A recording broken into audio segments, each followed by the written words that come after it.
لا إله إلا الله وحده لا شريك له وأشهد أن سيدنا ومولانا محمدا عبده ورسوله أما بعد فأعوذ بالله من الشيطان الرجيم بسم الله الرحمن الرحيم واعتصموا بحبل الله جميعا ولا تفرقوا واذكروا نعمة الله عليكم إذ كنتم أعداء فألف بين قلوبكم فأصبحتم بنعمته إخوانا وقال النبي صلى الله تعالى عليه وسلم المسلم أخو المسلم لا يخذله لا يظلمه بحسب امرئ من الشر أن يحقر أخاه المسلم وقال النبي صلى الله تعالى عليه وسلم انما بعثت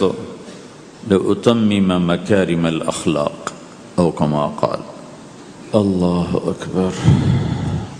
میرے محترم بھائی اور دوستو، اسلام ایک زندگی گزارنے کا طریقہ ہے، صرف چند عبادات کا نام اسلام نہیں، یہ پوری ایک زندگی ہے۔ اور اس زندگی کو سکھانے کے لیے، چونکہ انسان پیدائشی طور پہ جاہل پیدا ہوتا ہے، اسے کچھ نہیں آتا، اسے سیکھنا پڑتا، اور جو سیکھتا ہے باہر سے سیکھتا ہے، سیکھا سکھایا نہیں پیدا ہوتا۔ کسی بچے کو آپ جنگل میں چھوڑ دو اور کوئی اس سے ملے نہیں تو وہ گونگا ہوگا، کچھ نہیں بول سکے گا۔ لیکن آپ چڑیا کے بچے کو تنہا چھوڑ دو، کوئی چڑیا اس سے ملاقات نہ کرے تو وہ اپنی زبان ہی بولے گا، اپنی زبان میں بولے گا۔ کوے کو تنہا چھوڑ دو، کوئی کوا اسے ملنے نہ دو تو کوے کی زبان ہی بولے گا۔ لیکن انسان کو گجراتی کا بچہ پنجابیوں میں چھوڑ دو تو گجراتی بول جائے گا، پنجابی بولے گا۔ پنجابیوں کا بچہ گجراتیوں میں چھوڑ دو تو وہ پنجابی نہیں بولے گا، وہ گجراتی بولے گا۔ اور کوئی بھی نہ اس سے ملے، اسے تنہا چھوڑ دو تو وہ کچھ بھی نہیں بول سکے گا، گونگا ہوگا۔ تو انسان جو کچھ سیکھتا ہے باہر سے سیکھتا ہے، اور چونکہ امتحان کی جگہ ہے تو باہر دونوں چیزیں موجود ہیں، غلط بھی صحیح بھی، دونوں جنس بازار میں موجود۔ انسان کے علاوہ جتنی مخلوق ہے ان میں غلط کرنے کا کوئی سسٹم ہی نہیں ہے، وہ غلط کر ہی نہیں سکتے، جو کرتے ہیں ٹھیک کرتے۔ انسان کے اندر دونوں سسٹم ہیں، فَأَلْهَمَهَا فُجُورَهَا وَتَقْوَاهَا، یہ دونوں نظام لے کے چلتا ہے۔ اسلام کو سیکھنا پڑتا ہے، اور اسلام کے لیے جو سب سے بڑا سرمایہ ہے، جیسے آپ بازار میں جاتے ہو، دکان کھولتے ہو، پھیری لگاتے ہو، تو اس کے لیے پیسہ چاہیے، ڈالر چاہیے۔ ڈالر کے بغیر آپ کاروبار نہیں کر سکتے۔ اسلام کے لیے ایمان چاہیے، ایمان کے بغیر اسلام پہ چلا نہیں جاتا، جانتا ہوگا چل نہیں سکے گا۔ ایمان وہ طاقت ہے، وہ سرمایہ ہے، وہ کیپٹل ہے جس سے کوئی مرد عورت وہ دین پہ چل سکتا ہے۔ یہ زیادہ ہوگا تو زیادہ چلے گا، تھوڑا ہوگا تو تھوڑا چلے گا، نہیں ہوگا تو صفر ہوگا، زیرو ہوگا۔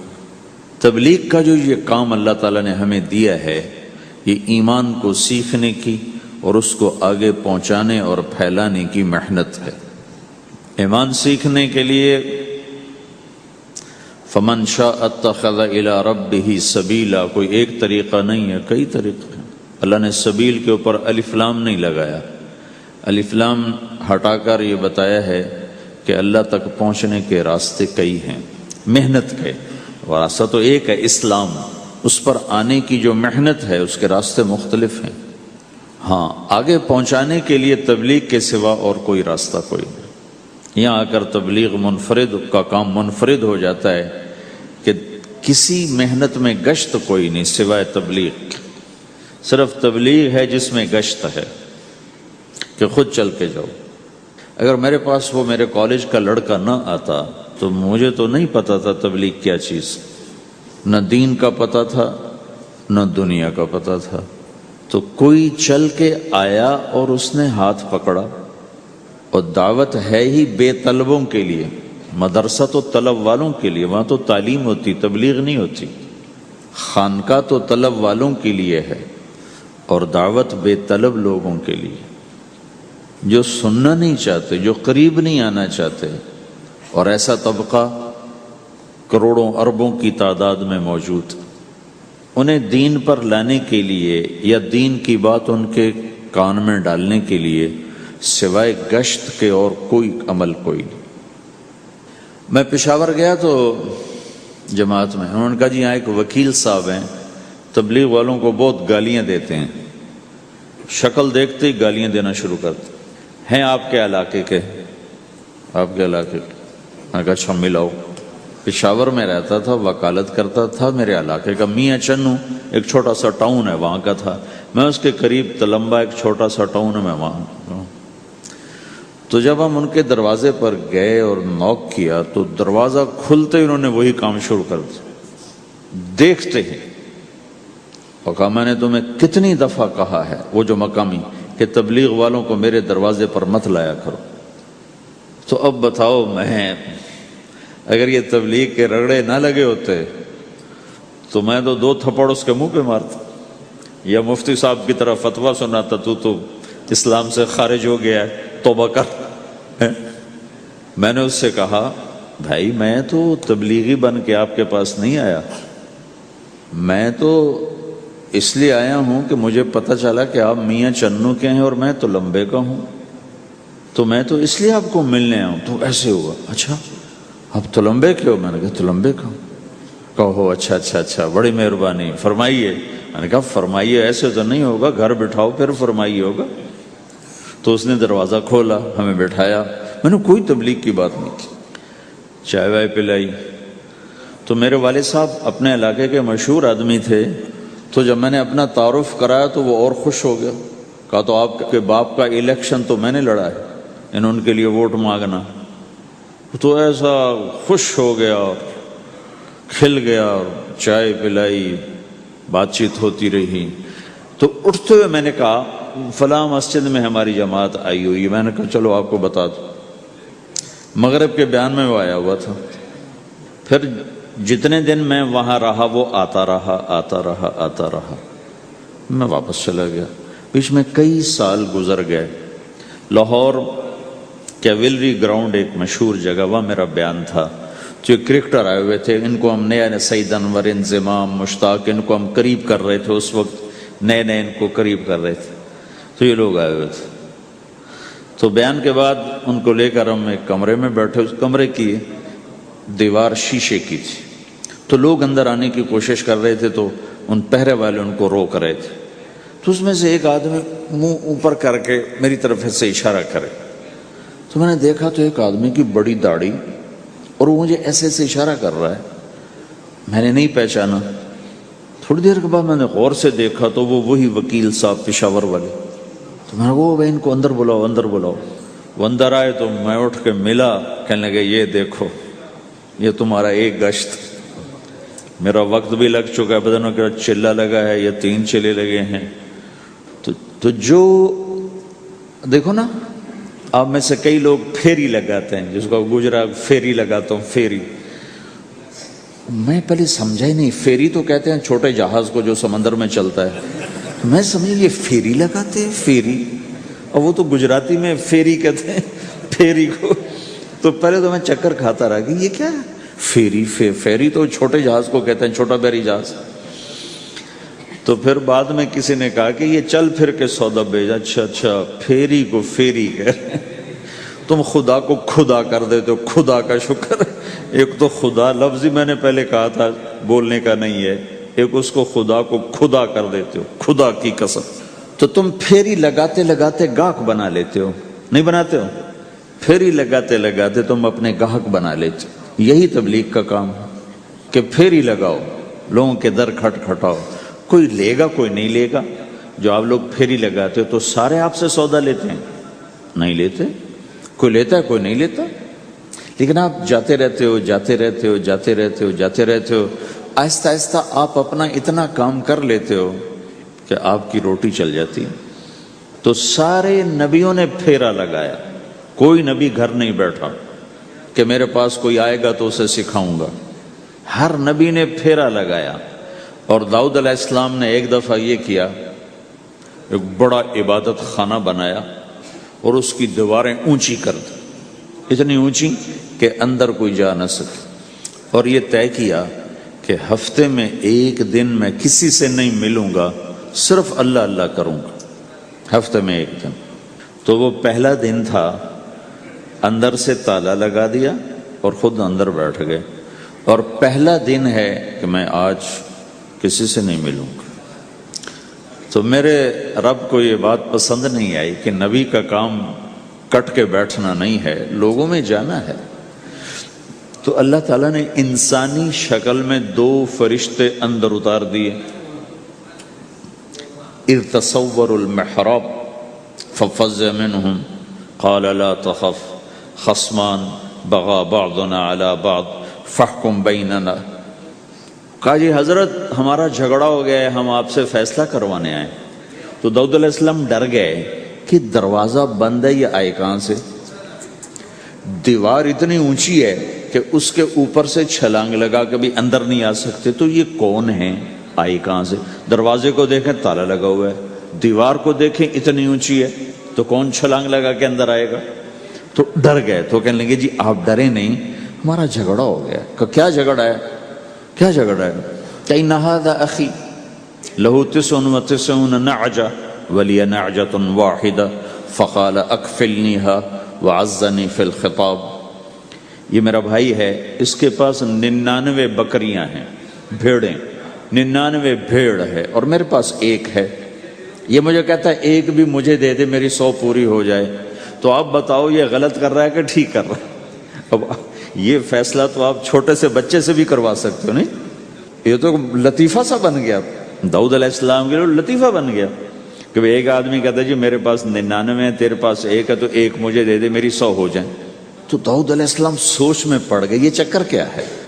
تو ایک دم ان کو خیال آیا کہ اوہو، یہ تو میرے رب نے مجھے پیغام بھیجا ہے کہ داؤد تجھے بندوں کو دعوت دینے کے لیے بھیجا ہے، مصلی پر بیٹھنے کے لیے نہیں بھیجا.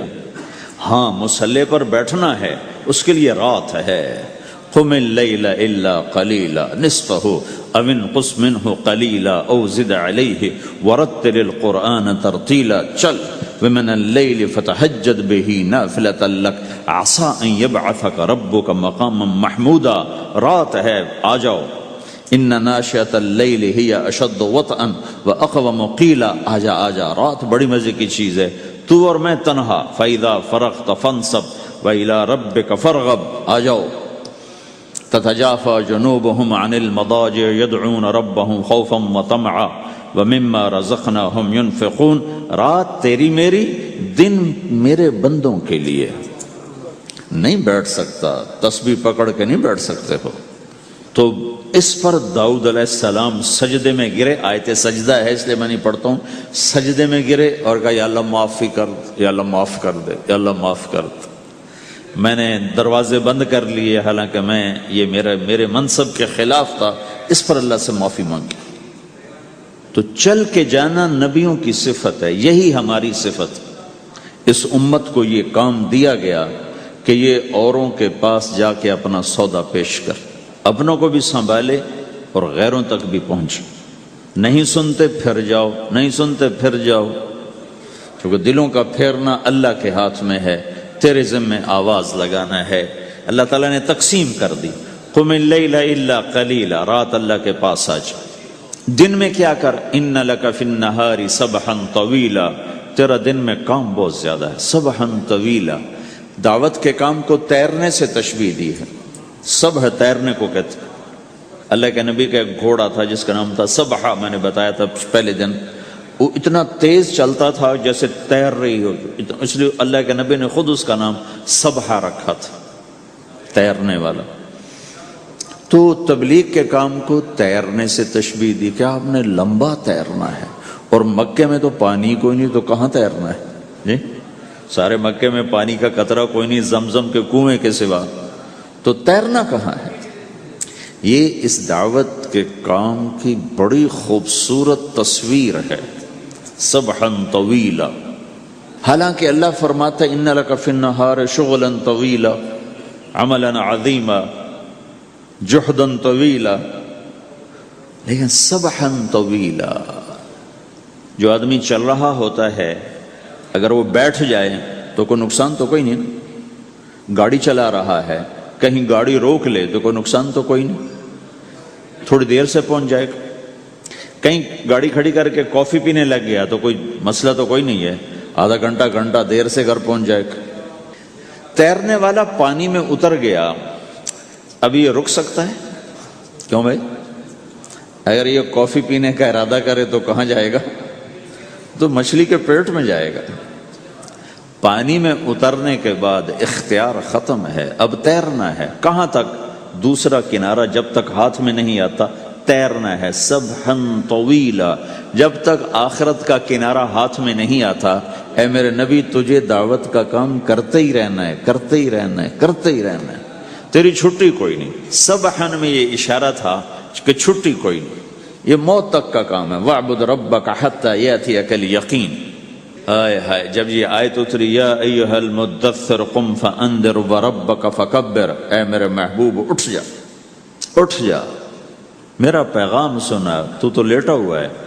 تو اس پر آپ نے کہا خدیجہ انقطع ایام النوم والراحہ، میرے آرام کے دن چلے گئے، میرے سونے کے دن چلے گئے، میرے رب نے مجھے کہا ہے اٹھ جا اور میرا پیغام سنا۔ تو اس وقت تو کوئی جاننے والا نہیں تھا، تو پہلے آپ چپ کے بات فرما رہے تھے، پھر اللہ نے کہا کھل کے کہہ، تو پھر آپ نے کہا میں خدیجہ میں کس کو کہوں، میری کون سنے گا، من ادعو من یستجیب۔ تو حضرت خدیجہ نے عرض کی یا رسول اللہ، آپ دعوت دینے میں پہل کریں، میں لبیک کہنے میں پہل کرتی ہوں۔ تو بھائیو، دعوت ہمارا سرمایہ ہے، دعوت سے ایمان بنتا ہے، ایمان سے عمل بنتا ہے۔ تو اگر آپ اس دعوت میں حرکت کرتے رہو گے، ان لک فی النہار سبحا طویلا، کل میں نے اس پر تھوڑی تفصیل سے بات کر دی تھی، آج میں اس سے اگلی بات کرنا چاہتا ہوں، لیکن اس کو بار بار سننا اس لیے ضروری ہے کہ آدمی بڑی جلدی بھول جاتا ہے، اور نفع سامنے نہ ہو تو اس کے لیے قدم اٹھانا، مال لگانا مشکل ہو جاتا ہے۔ آپ پھیری بھی تو لگاتے ہو، تو شام کو پیسہ ہاتھ میں آتا ہے تو تھکاوٹ چلی جاتی۔ میں نے ایک شخص سے کہا تھوڑا تبلیغ میں وقت دے دو بھائی، کہا جی مجھے گولیاں لگی تھیں تو اس کے بعد میرے بدن میں درد ہوتا ہے تو میں ٹائم نہیں دے سکتا، لیکن میں اسے دیکھتا تھا وہ صبح سے شام تک اپنے دکان پہ کھڑا ہوتا تھا، کھڑا ہو کے کام کرتا تھا۔ تو ایک دن میں نے اس سے پوچھا یہ تو دکان پہ کھڑا ہوتا ہے، اس کا درد تمہیں نہیں ہوتا؟ تبلیغ میں تو اتنی مشقت نہیں ہے۔ وہ کہنے لگا جی روز درد بہت ہوتا ہے، لیکن میں جب شام کو پیسے گنتا ہوں تو سارا درد چلا جاتا ہے، سارا درد چلا جاتا ہے۔ تو اب آپ تبلیغ میں 3 دن کے لیے گئے تو کچھ لگا کے آتے ہو، ہاتھ میں تو کچھ بھی نہیں ہوتا، اور چلے کے لیے جاؤ تو کچھ لگتا ہے، ہاتھ میں تو کچھ بھی نہیں آتا۔ 4 مہینے کے لیے جاؤ تو کچھ لگتا ہے، ہاتھ میں تو کچھ بھی نہیں آتا۔ تو وہ جذبہ پیدا نہیں ہوتا لگانے کا، تھکنے کا، تھکانے کا، جیسے دنیا میں پیدا ہوتا ہے کہ اس کی واپسی نظر آ رہی ہوتی۔ تو اس لیے بار بار ضرورت ہے اس کو سننے اور سنانے کی کہ اللہ نے اس امت کو یہ منصب دیا ہے، کنتم خیر امت اخرجت للناس، تم سب سے بہترین امت ہو، تمہیں نکالا گیا ہے۔ کیا کرتے ہو؟ تأمرون بالمعروف وتنہون عن المنکر وتؤمنون باللہ، بھلائی کی بات کرتے ہو، برائی سے روکتے ہو، صلہ مجھ سے لیتے ہو، تؤمنون باللہ، صلہ مجھ سے لیتے ہو، اللہ پہ ایمان لاتے ہو۔ کل بھی میں نے کہا تھا کہ ہر مسلمان کے ذمے دعوت ہے، عمل کرے یا نہ کرے۔ آج پھر اس کو دہرا رہا ہوں کہ عمل کرے یا نہ کرے، اوروں کو دعوت دینا ہر مسلمان کے ذمے ہے۔ اللہ تعالیٰ نے بنو اسرائیل کے بارے میں کہا میری تم پہ لعنت ہے، لعن الذین کفروا من بنی اسرائیل علی لسان داود و عیسی ابن مریم، اے داود، اے عیسیٰ، ان پر لعنت بھیجو۔ کتنا سخت اللہ کا فرمان ہے۔ اچھا کیوں، کس لیے؟ اللہ نے دو جرم بتائے۔ ذَلِكَ بِمَا عَصَوْا وَكَانُوا يَعْتَدُونَ، یہ بہت نافرمان ہو چکے ہیں، بہت نافرمان ہو چکے ہیں۔ ایک اس کی وجہ سے ان پر اللہ کی لعنت۔ دوسرا کیا ہے؟ کانوا لا یتناہون عن منکر فعلوہ، جو گناہ خود کر رہے ہوتے ہیں اس سے اوروں کو نہیں روکتے۔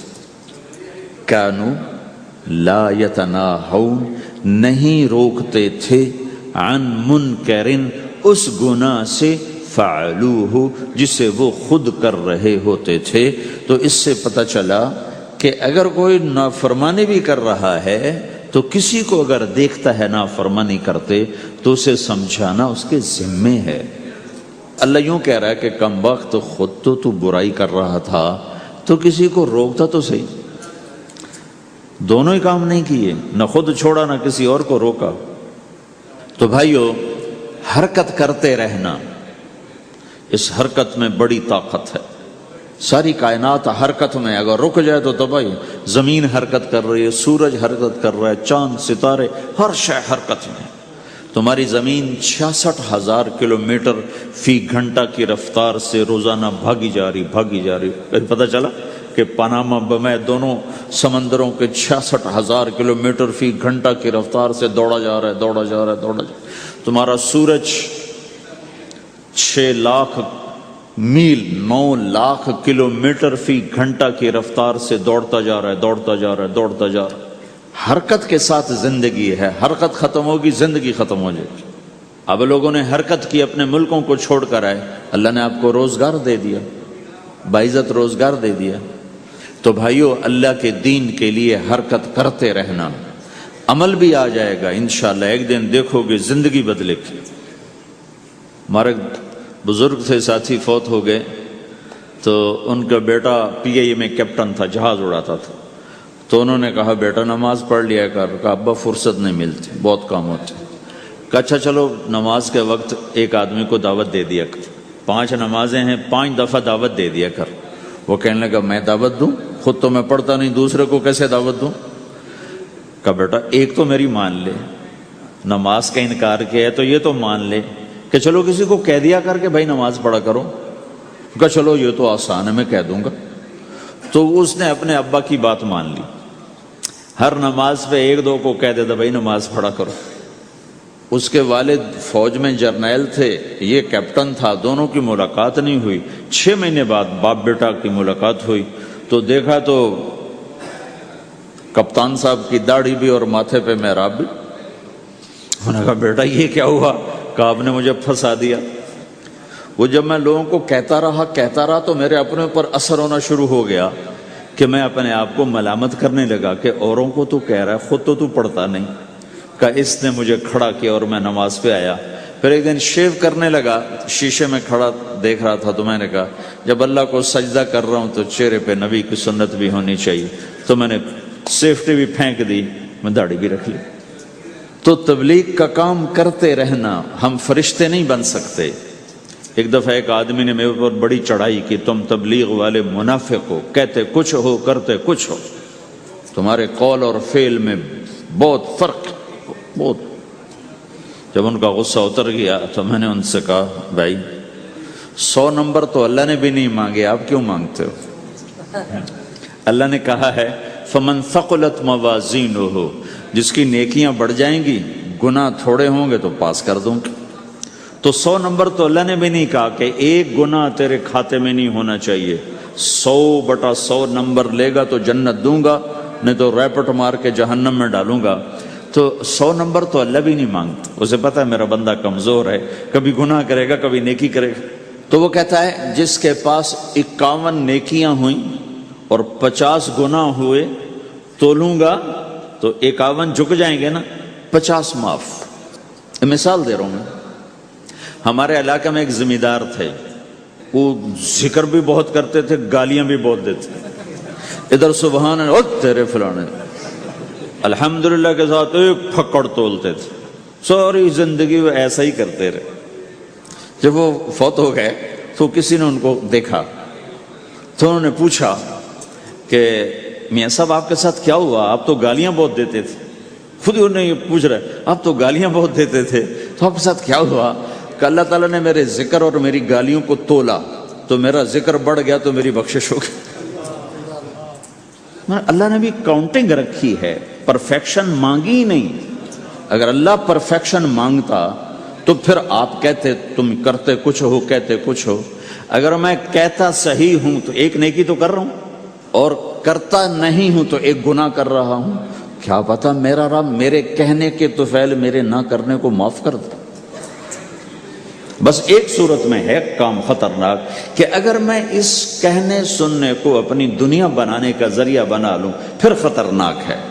أَتَأْمُرُونَ النَّاسَ بِالْبِرِّ وَتَنْسَوْنَ أَنفُسَكُمْ وَأَنْتُمْ تُتْلُونَ الْكِتَابَ، وہ یہ آیت ہے۔ لیکن اگر میرے اندر اخلاص ہے تو پھر میں انسان ہوں، کبھی اچھا کروں گا کبھی برا کروں گا، لیکن میرے ذمہ صدا لگانا ہے۔ تو بھائیو اس تبلیغ کے کام کو کرتے رہنا۔ اس سے ایمان بنتا ہے، ایمان سے دین وجود میں آتا ہے۔ دین کے دو حصے ہیں، ایک عبادات ہے جس میں نماز سب سے اہم ہے، پھیری پہ ہو گھر پہ ہو نماز نہ چھوڑو۔ رمضان کے روزے ہیں، اللہ پھر رزق زیادہ دے دے، حج کرو، زکوٰۃ دو، لیکن عبادات بڑی محدود ہیں اور اس میں کثرت اللہ نے مطالبہ بھی نہیں کیا، بلکہ اللہ تعالیٰ نے اس میں اعتدال ہی کو پسند فرمایا ہے۔ اللہ تعالیٰ نے ہمارے نبی لمبی لمبی نمازیں پڑھتے تھے تو اللہ تعالیٰ نے روک دیا کہ ما انزلنا علیک القرآن لتشقی، میرے نبی میں نے تمہیں قرآن اس لیے نہیں دیا کہ تو لمبی لمبی نمازیں پڑھ کے تھکتا رہے، درمیان نہ چل۔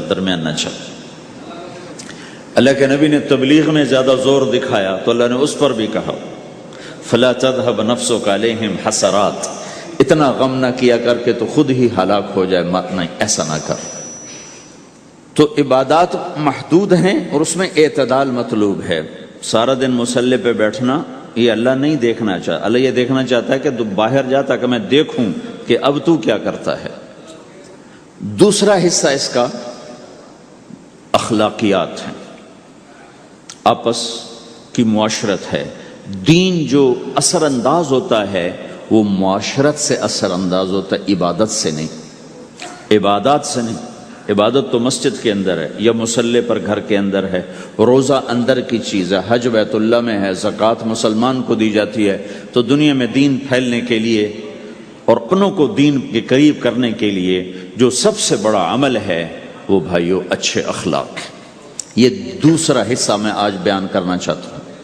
اللہ کے نبی نے فرمایا ایو عُرَى الاسلام اوثق، مجھے بتاؤ اسلام کا سب سے مضبوط عمل کیا ہے؟ تو صحابہ نے کہا الجہاد، یا رسول اللہ جہاد۔ اسلام کا سب سے مضبوط عمل کیا ہے؟ صحابہ نے کہا جہاد۔ تو آپ نے کہا وحسن وما هو به، ہاں جہاد بہت اچھا عمل ہے لیکن سب سے بڑا عمل نہیں ہے، سب سے مضبوط عمل نہیں ہے۔ ان کا جی الصلاۃ، نماز۔ تو ہم نے کہا ہاں وحسنۃ وما ہی بہا، نماز بھی بہت اچھی چیز ہے لیکن وہ نہیں جو میں پوچھ رہا ہوں، سب سے اعلیٰ، سب سے اوپر، سب سے مضبوط نہیں۔ تو ان کا جی الحج، حج۔ تو آپ نے کہا حج بھی بہت اچھا عمل ہے لیکن وہ نہیں جو میں نے پوچھا ہے۔ پھر صحابہ نے کہا جی روزہ، آپ کا روزہ بھی بہت اچھا ہے لیکن وہ نہیں جو میں نے پوچھا ہے۔ تو پھر صحابہ نے کہا یا رسول اللہ پھر آپ ہی بتائیں، ہمیں تو نہیں پتا۔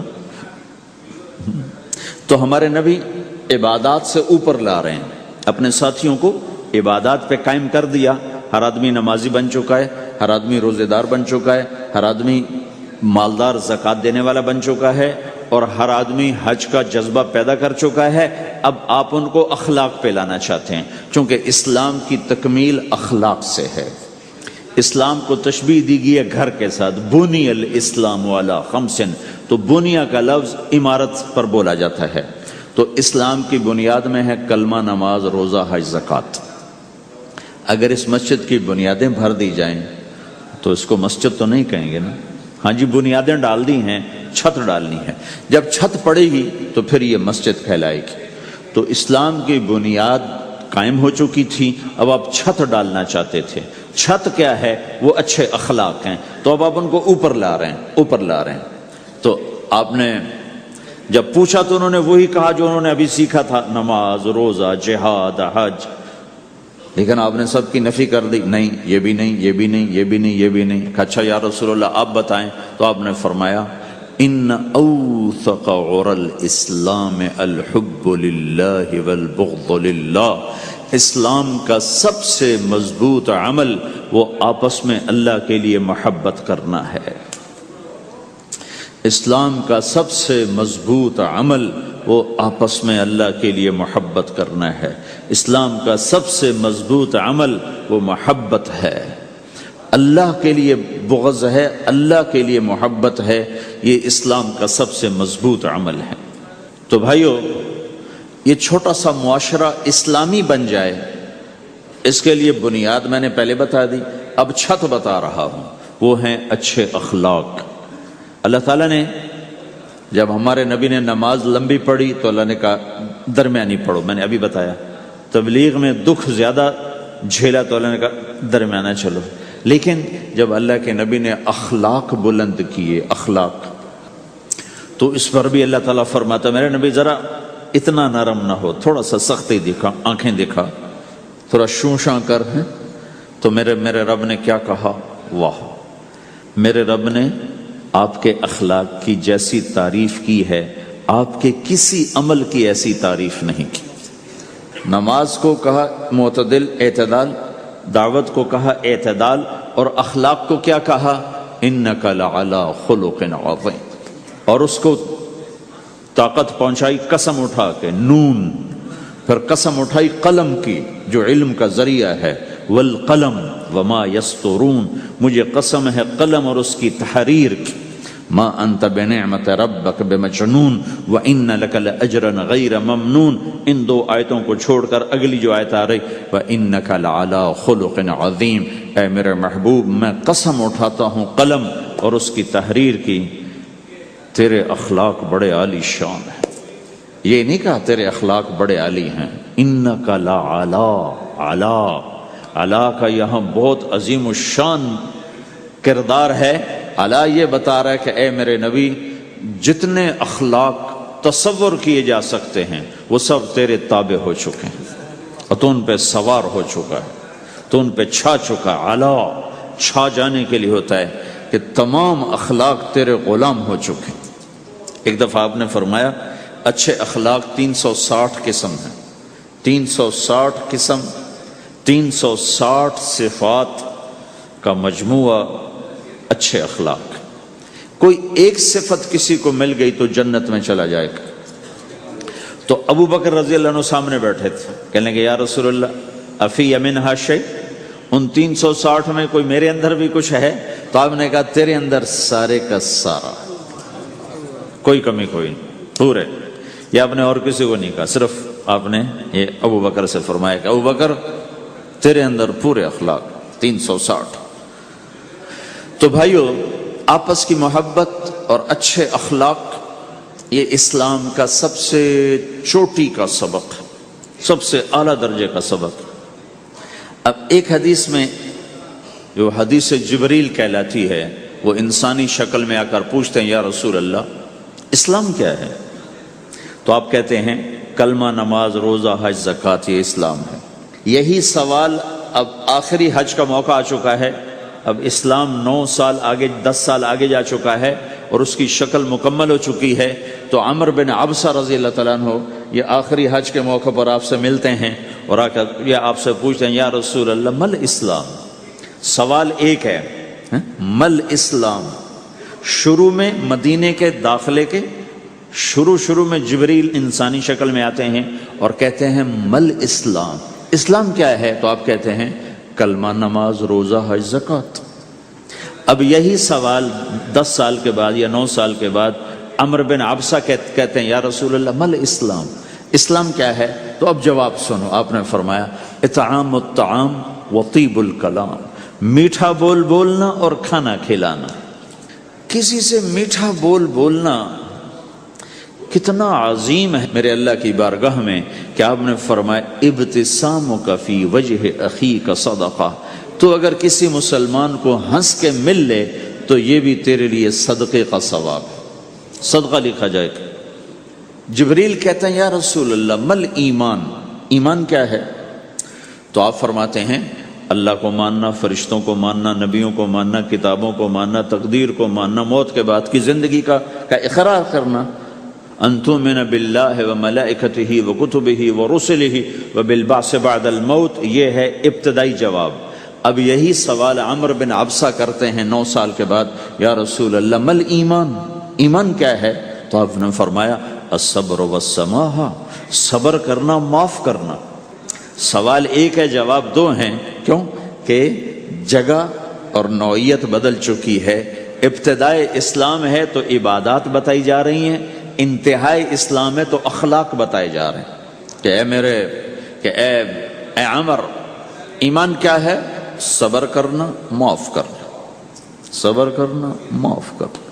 تو بھائیو، جو ہمارا معاشرہ بنے گا اسلامی، گھر میں باہر، وہ بنے گا اچھے اخلاق سے، عبادت سے نہیں، علم سے نہیں، تبلیغ سے نہیں، وہ بنے گا اچھے اخلاق سے، میٹھے بول بولنے سے، درگزر کرنے سے، معاف کرنے سے، سہ جانے سے، اور بازار میں سچائی۔ بازار میں میٹھا بول نہیں، وہ تو ہر تاجر مسکرا کے ملتا ہے، ہاں وہ تو کاروبار ہے مسکرانا۔ سچا بول، الصدق ینجی والکذب یہلک، میرے نبی نے فرمایا سچ نجات دیتا ہے اور جھوٹ ہلاک کر دیتا ہے۔ تو بازار کے اخلاق ہیں صحیح بولنا، صحیح تولنا، دھوکہ نہ دینا۔ میرے نبی سے پوچھا گیا یا رسول اللہ مسلمان بزدل ہو سکتا ہے، ڈرپوک؟ آپ نے کہا ہو سکتا ہے۔ کہ یا رسول اللہ مسلمان بخیل ہو سکتا ہے، بخیل کنجوس؟ آپ نے کہا ہو سکتا ہے۔ کہ یا رسول اللہ مسلمان جھوٹ بول سکتا ہے؟ آپ نے کہا جھوٹ نہیں بول سکتا۔ آپ نے فرمایا میں اپنے امت میں ہر عیب کی توقع رکھتا ہوں کہ میرا امتی ہر گناہ کر سکتا ہے لیکن 2 کام نہیں کر سکے گا اگر وہ میرا امتی ہے، ایک جھوٹ کبھی نہیں بولے گا، ایک دھوکہ کبھی نہیں دے گا۔ اور یہ دونوں کام ہمارے پورے عروج پر ہیں۔ تو مسلمان دھوکہ نہیں دیتا کسی کو، مسلمان جھوٹ نہیں بولتا۔ تو اللہ کے نبی نے یہ نہیں فرمایا جو نماز نہیں پڑھتا وہ میری امت میں سے نہیں، جو روزہ نہیں رکھتا میری امت میں سے نہیں ہے، زکوٰۃ نہیں دیتا میری امت میں سے، یہ نہیں کہا۔ آپ نے کہا من غش فلیس منا، جس نے کسی کو دھوکہ دیا وہ میری امت میں سے نہیں، میری امت سے خارج۔ تو آپ کی تجارت پاناما میں ایسی تجارت ہو کہ وہ اسلام کا بولتا ثبوت بن جائے۔ آپ کی جاب ہے تو ایسی ہو کہ پورا انڈونیشیا جو مسلمان ہوا ہے، مسلمان تاجروں کی تجارت سے مسلمان ہوا۔ ملائیشیا، انڈونیشیا، فلپائن، ان علاقوں میں جتنا اسلام پھیلا ہے یہ تاجروں کی محنت سے پھیلا ہے۔ کہاں کے تاجر؟ یمن کے عرب تاجر، ان کے عالی اخلاق، ان کا سچا بول، ان کا صحیح ترازو، اس نے لوگوں کے قلوب کو پھیر دیا کہ یہ پیسے کے غلام نہیں ہیں۔ تو ہماری تجارت اس لیے نہیں کہ ہم پیسہ بنائیں، ہماری تجارت اس لیے کہ ہم تجارت میں اللہ کے احکام زندہ کریں، جس میں سب سے بڑا حکم سچ بولنا ہے اور دھوکے سے بچنا ہے، اور غلط کاروبار سے، غلط کام سے بچنا ہے۔ صرف ہم پیسہ نہیں کماتے، ہم اللہ کا امر دیکھتے ہیں کہ اگر میرے اللہ کے حکم کے مطابق ہے تو ٹھیک، اگر اس کے مطابق ہم چھوڑ دیں تو بھائیو اپنے پہچان کرواؤ سچائی کے ساتھ، دیانت کے ساتھ، دھوکے سے بچتے ہوئے۔ ایک تاجر مجھے بڑے فخر سے بتا رہا، فیصل آباد کی بات، کہ جی میں صبح صبح قرآن پڑھ رہا تھا، دکان پہ بیٹھا ہوا، کپڑے کا تاجر، تو ایک گاہک آ گیا، کہا جی آپ قرآن پڑھ رہے ہو، بھلے آدمی لگتے ہو، تو میں نے بیٹی کے جہیز کے لیے کپڑا خریدنا ہے، تو میں نے کہا آپ سے خرید لیتا ہوں۔ تو وہ پھر ہنس کے کہنا جی میں نے 16 روپے میٹر والا کپڑا 48 روپے میٹر میں بیچ دیا۔ میں نے کہا واہ بھائی واہ، قرآن کی قیمت بڑی تھوڑی لگائی تو۔ ہائے ہائے ہائے ہائے، اس کو شرم بھی نہیں آ رہی اس بات پر، احساس ہی کوئی نہیں کہ اس نے قرآن پڑھتے دیکھ کر اعتماد کیا اور اس نے قرآن سے ہی اس کو دھوکہ دیا کہ پورے بازار میں 16 روپے گز ہے وہ کپڑا، وہ 48 روپے اس کو بیچ رہا ہے۔ اگر اپنے نبی کی بات سنو. آپ نے کہا سچا تاجر قیامت کے دن نبیوں کے ساتھ کھڑا کیا جائے گا. کیوں؟ کہ ہر موقع پہ جھوٹ بولا جا سکتا ہے، پروفٹ کمایا جا سکتا ہے، دھوکہ دیا جا سکتا ہے، فراڈ کیا جا سکتا ہے، اور اس سے بچتا ہے بچتا ہے بچتا ہے بچتا ہے. نہ اپنوں کو دھوکہ دیتا ہے نہ غیروں کو دھوکہ دیتا ہے. جب انگریز کا دور تھا، دلی میں ایک جیب کترا تھا، جیب کاٹنے والا. تو وہ یہ سکھایا کرتا تھا لڑکوں کو، پھر ان کو بھیجتا تھا. تو اس کا ایک چیلا شام کو صرف 2 روپے لے کر آیا، 2 روپے لے کر. تو اس نے کہا بے وقوف، آج سارے دن کی کمائی 2 روپے؟ کہا استاد آج بہت بڑا مال مارا تھا، لیکن میں نے دیکھا تو وہ ایک گورا تھا، انگریز تھا. تو مجھے خیال آیا اگر قیامت کے دن عیسیٰ علیہ السلام نے میرے نبی کو گلہ دے دیا کہ تیرے امتی نے میرے امتی کی جیب کاٹی تھی، تو میں اپنے نبی کو کیا جواب دوں گا؟ تو میں نے جا کر اس کو واپس کر دیا. ابھی اپنے کے کھسکا کے لایا ہوں 2 روپے. پچھلے زمانے کے تو چور بھی ایسے خوددار ہوتے تھے، اب تو نمازی ایسے غیرت کہاں پھینک کے آ گئے ہیں. ماتھے پہ محراب ہوتا ہے اور دھوکے میں سب سے اول ہوتا ہے. تو ہمارا اسلام صرف اس مسجد کی 4 دیواری میں نہیں ہے، ہمارا اسلام تو بارش کے قطروں کی طرح پھیلا ہوا ہے. آسمان کی بلندی ہے، آسمان کی وسعت ہے، جیسے اس سے زیادہ ہمارے دین کی وسعت ہے. تو آپ کسی دفتر میں ہو یا اپنے کاروبار میں ہو تو اس میں بھی اللہ کے نبی نے آپ کو طریقہ بتایا ہے.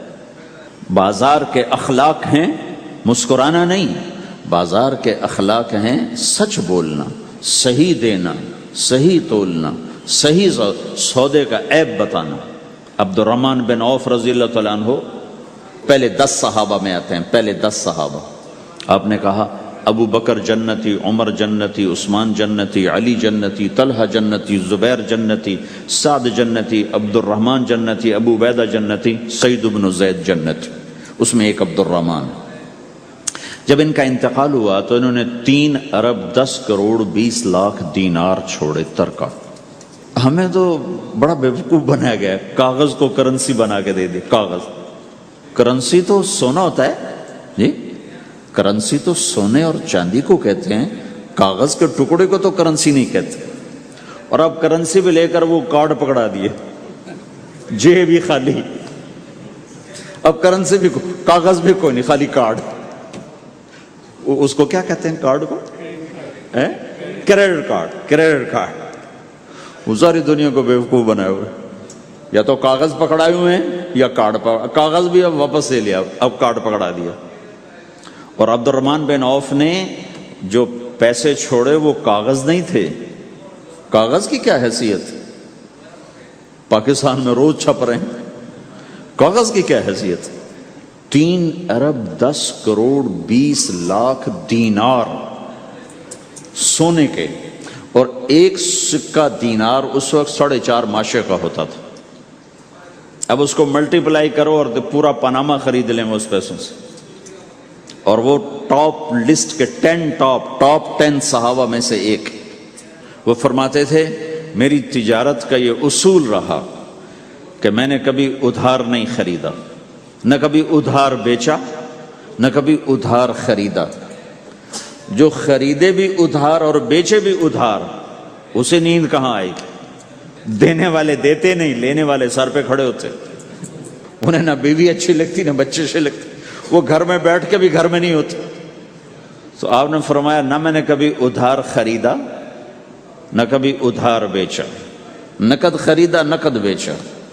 دوسرا میرا اصول یہ رہا کہ میں نے کبھی سٹاک نہیں کیا، جب مجھے پروفٹ ملا میں نے فوراً بیچ دیا.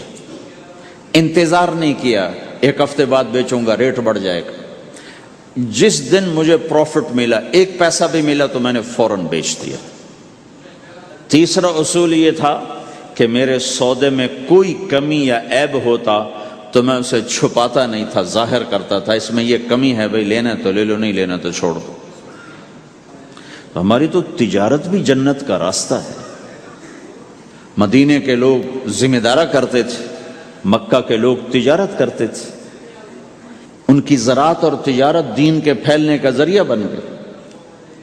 عبد الرحمن بن عوف رضی اللہ عنہ کا مال اللہ کے دین کے کام آیا، عثمان رضی اللہ عنہ کا مال اللہ کے دین کے کام آیا۔ جنگ تبوک میں 10,000 آدمیوں کا سامان حضرت عثمان اکیلے نے دیا۔ 30,000 کا لشکر تھا تو 1/3 10,000 کا سارا سامان عثمان رضی اللہ عنہ نے اپنے گھر سے دیا، اور وہ دینار لا کے پیش کیے نا تو اللہ کے نبی وہ دینار لے کر یوں کر رہے تھے، ایسے ایسے وہ کر رہے تھے، ما علی عثمان اللہ یعمل بعد عثمان، آج کے بعد تو کچھ نہ کر، جنت واجب ہو گئی تیرے لیے۔ تو بھائیو، ہمارا دین صرف ہمیں عبادت نہیں بتاتا، بازار کی زندگی بتاتا ہے کہ مسلمان بازار میں کیسے ہوتا ہے۔ کسی کے ہاں ملازم ہے تو اس کی نوکری کیسی ہوتی ہے، اس کی دیانت کیسی ہوتی ہے، اس کا بول کیسا ہوتا ہے۔ وہ پیسے پہ قربان نہیں ہوتا، وہ پیسے کو ایمان پہ قربان کرتا ہے۔ تو آپ کی تجارت بھی دین کے پھیلنے کا ذریعہ بنے گی۔ آہا، صرف نماز سے گناہ معاف نہیں ہوتے۔ مسلم شریف کی روایت ہے، من امسا کالن بعمل یدہ امسا مغفورا لہ، جو صبح سے شام تک روزی کماتے کماتے حلال حلال حلال حلال، جھوٹ والی نہیں، کھوٹ والی نہیں، خیانت والی نہیں، حرام چیز نہیں، حرام چیز کا بیچنا بھی حرام ہے، خریدنا بھی حرام ہے، اس کا پروفٹ بھی حرام ہے۔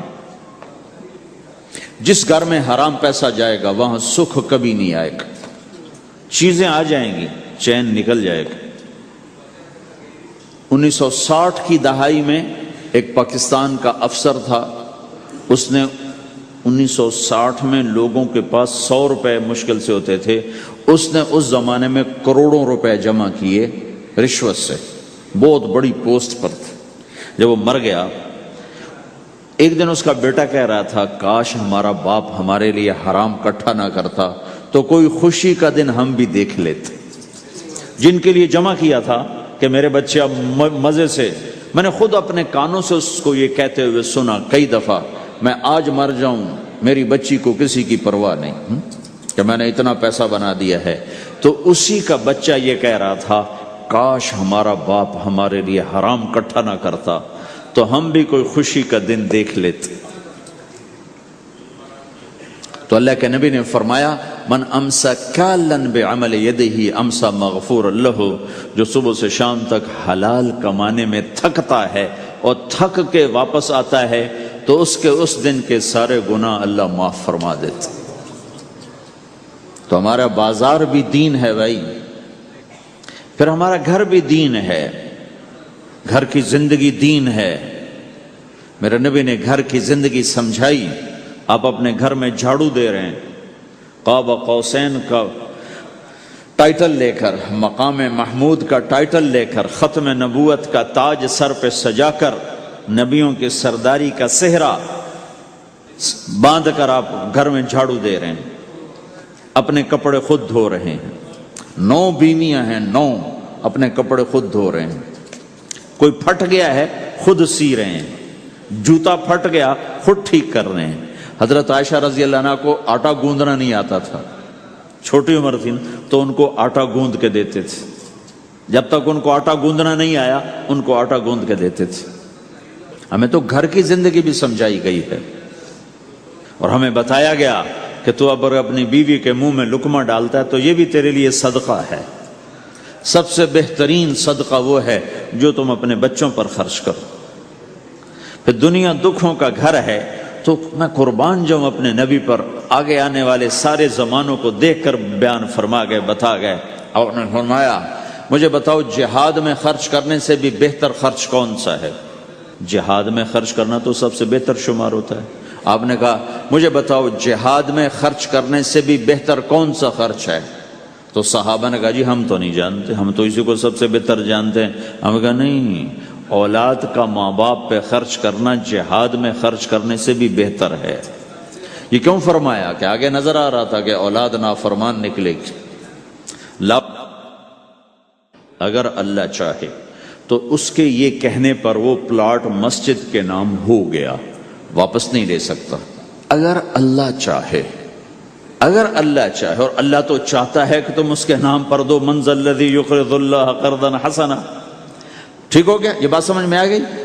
اب ایک آدمی یوں کہتا ہے انشاءاللہ میری بیوی کو 3 طلاق، اگر اللہ چاہے تو میری بیوی کو 3 طلاق، تو علماء فرماتے ہیں یہ طلاق نہیں ہوگی. کیوں نہیں ہوگی؟ اس لیے کہ اس نے کہا ہے اگر اللہ چاہے تو میری بیوی کو 3 طلاق، اور اللہ چاہتا ہی نہیں کوئی اپنی بیوی کو طلاق دے، لہذا یہ طلاق نہیں ہوگی. ہزاروں دفعہ کہہ دے انشاءاللہ ساتھ لگا ہوا ہو، نہیں ہوگی، کیونکہ اللہ چاہتا ہی نہیں تم طلاق دو. اللہ گھر آباد، سینکڑوں آیات ہیں گھر کو آباد کرنے کے لیے. فَإِنْ خِفْتُمْ شِقَاقَ بَيْنِهِمَا، اگر میاں بیوی میں ہو گئی کھٹپٹ تو بڑھاؤ نہیں.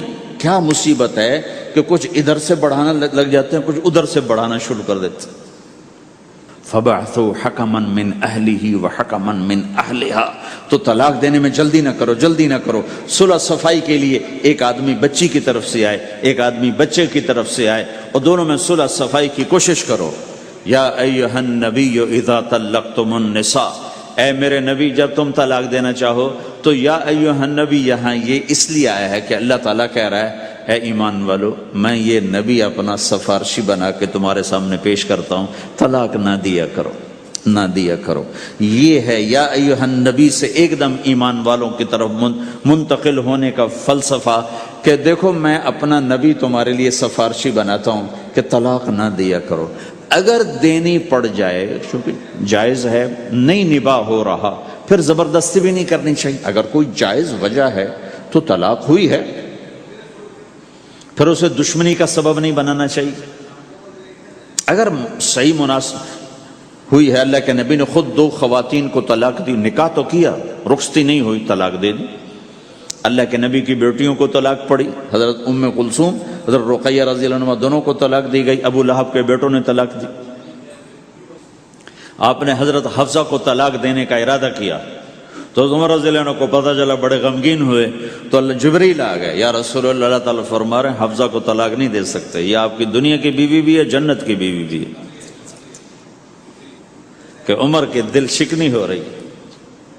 تو ایک گھر باقی رہے اس کے لیے سینکڑوں آیات اللہ تعالیٰ نے اتاری، اور ہمیں کہا عاشروہن بالمعروف، اپنی بیویوں کے ساتھ اچھا سلوک کرو.